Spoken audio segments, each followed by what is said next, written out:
In the last year, games like Resident Evil 4, Death Stranding, and Assassin's Creed Mirage have come to iPhone, and now we have both the 16 and 16 Pro that can run them, meaning every iPhone in the lineup can play these AAA titles. How do they compare to one another? How has gaming on the iPhone improved in the last year? Let's find out.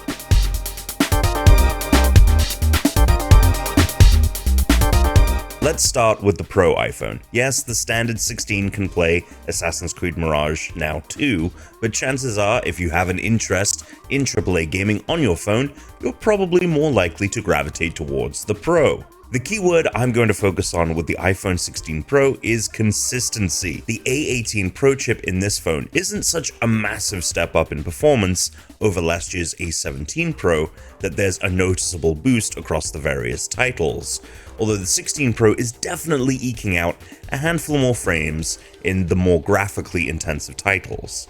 However, the 16 Pro is able to maintain those graphics more consistently in comparison to the 15 Pro.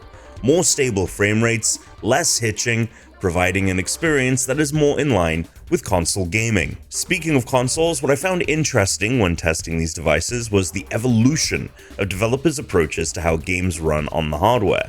Last year's port of Resident Evil Village was essentially an iOS version of the game's macOS port, allowing you to individually tweak graphic settings. When maxing everything out, this would, as you might expect, cause the game to crash, as no matter how powerful iPhones become, they will never be on par with a full-fledged computer. In my new round of testing, I decided to give the remake of Resident Evil 4 a shot, booting up the mobile version for the first time, and to my surprise, zero graphical options.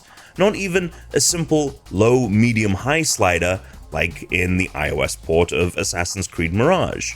This is a similar direction to Kojima Productions' handling of its own Death Stranding port, which also features no graphical options. It seems that developers are skewing more toward this limited customization design, akin to how games are treated on console versus PC.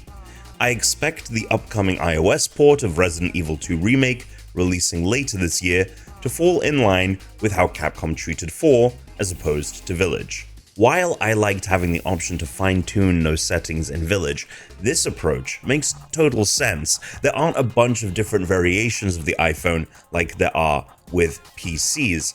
And let's be honest, if you're coming to this device for AAA gaming, you're coming to it for ultra convenience and not high-fidelity graphics. Thankfully, the iPhone 16 Pro delivers on convenience while offering a way more consistent experience as compared to last year's 15 Pro. What's also more convenient is the battery life, the latest phone sporting a slightly larger battery compared to last year's model. Comparing my notes from last year to this year, the 16 Pro is able to retain a few more percentage points of battery as opposed to the 15 Pro running the same game for the same length of time. Again, not a drastic difference, but a welcome one nonetheless, and definitely an improvement over my iPhone 15 Pro as it stands today after a year of battery degradation. While the iPhone 16 Pro was relatively in line with my expectations before I went hands-on with it, the device that really impressed me was the standard iPhone 16. My expectations with this device were that it would come in around the performance of the 15 Pro, if not slightly below. To my surprise, the base iPhone 16 was much closer to the 16 Pro, and in some cases kept pace with it, both from a performance and battery life standpoint, which is great for a device that comes in at $200 cheaper. That being said, there were some points in my testing where it was apparent that I was playing on a more affordable device. During Assassin's Creed Mirage, I would experience input lag in brief moments via my backbone controller that did not happen in the game when playing on the 16 Pro.